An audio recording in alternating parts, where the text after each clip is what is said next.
الحمد للہ رب العالمین والصلاة والسلام علی رسولہ الکریم اما بعد عن زید بن خالد الجہنی رضی اللہ عنہ انہ قال صلی لنا رسول اللہ صلی اللہ علیہ وسلم صلاة الصبح بالحدیبیۃ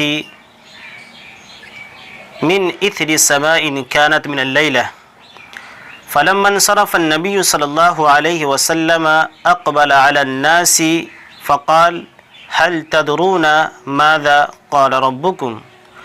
قالوا الله ورسوله أعلم.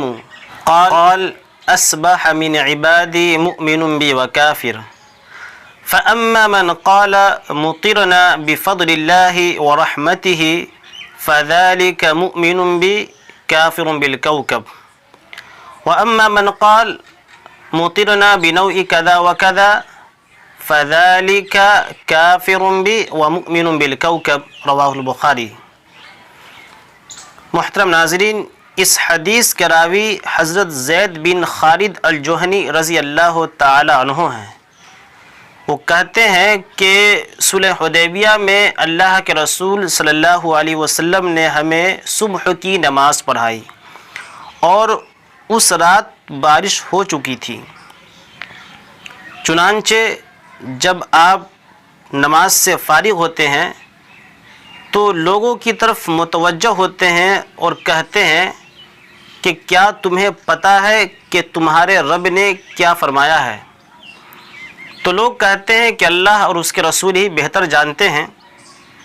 چنانچہ آپ صلی اللہ علیہ وسلم فرماتے ہیں کہ تمہارے رب کا ارشاد ہے کہ میرے بندوں میں سے کچھ نے مجھ پر ایمان لایا اور کچھ نے میرا انکار کر دیا. تو جس نے کہا کہ اللہ کے فضل اور اس کی رحمت سے ہم پر مہ برسا ہے، اللہ کے فضل و رحمت سے ہم پر بارش ہوئی ہے، تو اس نے مجھ پر ایمان لایا اور ستاروں کا انکار کیا.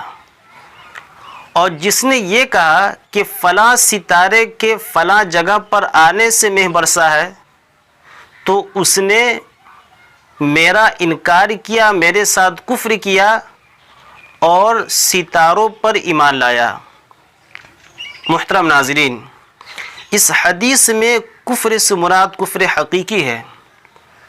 لہٰذا اس حدیث کی روشنی میں جو شخص ایسا عقیدہ رکھتا ہے کہ بارش کے ہونے میں ستارے مؤثر ہیں، اس میں ستاروں کی تاثیر ہے، فلاں ستارے کے فلاں جگہ پر جانے سے بارش ہوتی ہے، تو ایسا شخص کافر ہے.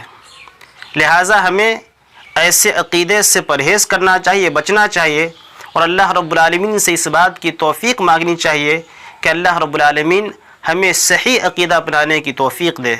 آمین. وصلی اللہ تعالی علی خیر خلقہ محمد وعلی آلہ وصحبہ اجمعین.